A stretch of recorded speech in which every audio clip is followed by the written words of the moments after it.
What's happening, Toku Nation, and welcome to a brand new video on the Power Astro channel. And today we're going to be talking about how I would adapt Kamen Rider Fourze. Now, Kamen Rider Fourze is like my favorite Kamen Rider season, and probably my favorite Tokusatsu season like so far, since I haven't really watched too much stuff. But I have, as soon as as I was watching Fourze, I was like, you know, I kind of want this over here in America. It's like America, you know, it's like America would like adapt it, kind of like Power Rangers. And I just been pondering for like a long time what that could be. And I think I got some cool ideas. So without further ado, let's get into them. So for my adaptation for Kamen Rider Fourze, I would be using the Power Rider name. Like, that would be the name of, like, the brand for Kamen Rider adaptations. I think. Like, I want that to be the brand for, want that to be the brand name. So, for this adaptation, it's going to be called Power Rider Astro, which is my namesake. And that's the reason why I'm called Power Rider Astro, because if I were to do a Fourze adaptation, I call it Power Rider Astro, so I call myself that. So, I'm not really going to change all that much when it comes to, like, the whole story. Like, Principal's still gonna want to meet the Apostles, and, like, Kamen Rider Club is still gonna be a thing, and main character is still gonna be, like, the punk bad boy, but he's actually like the guy who wants to see everybody smile. And I don't want to change the whole high school aspect of it, because I like that. Like, I'm a kind of a sucker for that, so keeping that part.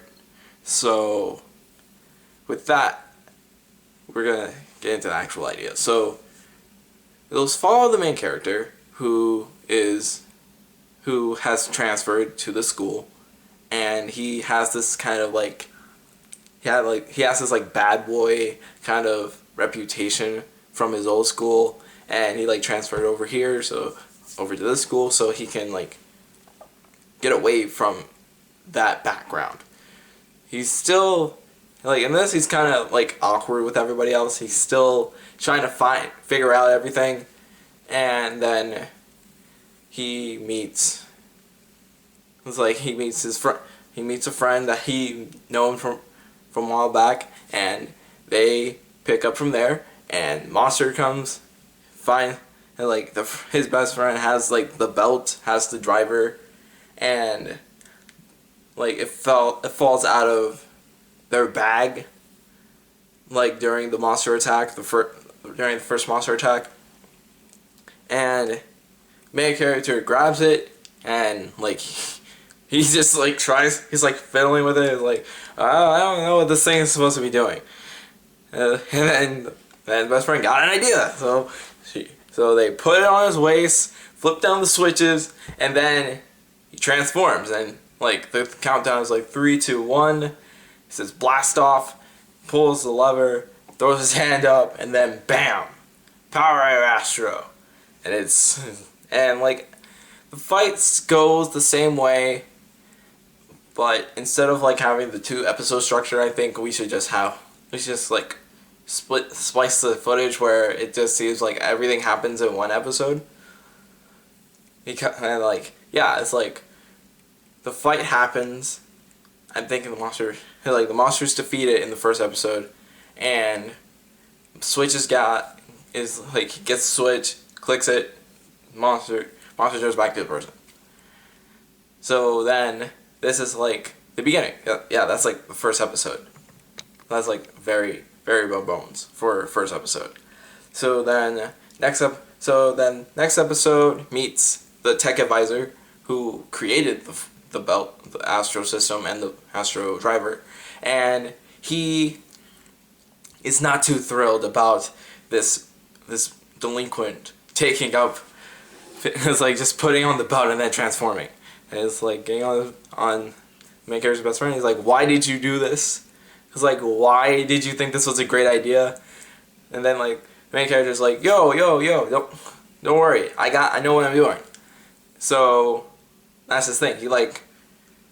He's trying. So like, from there he's trying to win over the tech advisor and like trying to get him to trust him in that episode. And then like eventually, like near the end, the tech advisor's like, okay, cool, welcome to the team. Even though I'm not really a good, it's like, and then like main character's like, we're gonna start the Power Raider Club, the club that fights monsters within our school. So then those are first 3 members. And then we get into the next 2 members, which this club is going to be pretty small. It's only going to be like 5 characters. So the next character who joins the club is actually going to be like a sports player. Maybe it's like it's going to be a sports player, and they don't get along with the main character, personality differences, and then like near the end they become friends after main character saves them from a person that this person was really close to, turns out to be a monster. And then new member, and we'll get to that and all the other characters in a little bit. And then we get another character who's like a journalist and always trying to look for the truth, and then they join the club after they get the information from one of their newspapers wrong. And then the person who was written about turns out to be a monster. Main character fights them. Boom, new member. Alright, so this club has 5 members. Only 5 members. I feel kind of bad for not including everybody, but honestly, for this I kind of wanted to be more symbolic. I want this season to be more symbolic of like the driver and the system itself. Like the 5 characters here are represented through the driver. The main character being the driver itself without the switches, because by itself it seems like, oh yeah, it's not really a lot going on here. And then when the switches come in, it's like, oh, this thing can be insanely powerful. And the main character is like the one who bridges the gap between everybody and kind of has their help to fight the monsters. So then get to his best friend, who represents the rocket switch for the base form, and they're like the one who is always aiming higher. They're the space otaku of the group. They want to go to space, even though they go to space every day, but they want to get there on their own terms, by their own accord, with their own efforts. So like they're always aiming high, always pushing the main character to do better and to keep going, keep fighting. And like we all know that Rocket's like the one that he uses the most, so they're like the closest to him since best friend. And then we get into the launcher switch, which will be our athletic character, and they are like the more aggressive, the more like explosive one, I guess. Like the fiery personality comes from there. Not that the main character doesn't already have a fiery personality, but it's not as fiery as the athletic friend. Thinking maybe they play soccer or something. Like something that really has to force their bodies in order to like push harder, and they always push themselves harder, and they end up being the pilot of the Power Dizer, the CGI monstrosity mecha thing. So yeah, they're like the aggressive one, they're the competitive one, they're the one who is like, it's like all right, let's do it. And like for what? And then like we get into the radar, which is our tech expert, and they're the one who's always analyzing like the battle, who's always analyzing, just always analyzing people, is always trying to get more intel on people, and always trying to like draw conclusions on what's going on, especially when it comes to a monster fight and main character is losing. So tech expert is like, okay, scan him. I'm gonna do a run. I'm running a diagnostic. We're gonna be good. All right. So then we get into a reporter who represents the drill switch, and with this one I kind of had a little problem with it because I didn't really know, like, okay, I was like, okay, Rocket, like his best friend, like, wants to go to space, so Rocket. So, and then, like, athletic friend is kind of like the powerhouse, so Launcher makes sense. And then Radar is like the tech expert, and he's like always trying to find new strategies to win a fight. Radar. And then, like, Drill is like, what would Drill be? And then I was like, okay, so for this I made them a journalist. And since when they wrote the first, in their Focus episode, they got the information wrong, they're going to be the one who's always drilling down below the surface in order to get the real story, who's always trying to find the truth, who's always drilling for the truth. And yeah, it's like, they're not the one who's like always convinced by like the tech geniuses, like they like analysis on like people, and like, you sure about that? I think we should dig a little deeper. And then they're like the ones who can see past people's like masks, I guess. So that's the main five. That's the Kamen Rider Club. Then one of their teachers like join in as their advisor and like advises them during like their time at like on campus and like fighting monsters and stuff. And for a while that's how it is for, and then like Meteor comes in, and they've always been at the school. They just always been like the person who kept to themselves, and like they're after something too. And it's like main character was kind of awkward in the beginning, but here when he joins in the club because somebody told him to, he is like more sociable, a lot more entertaining, a lot more just out of this world, pun intended. So the thing about Meteor is that I haven't really thought much about him so far.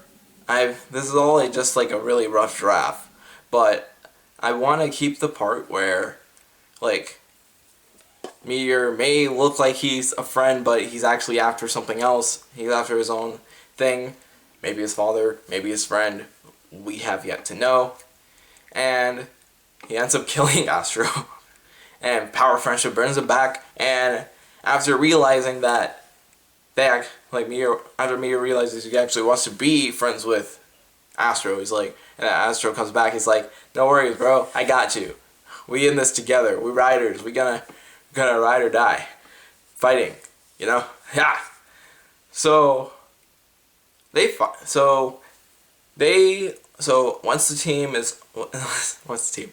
the whole club is all together and they keep fighting and they reveal who each horoscope is, because those are still going to be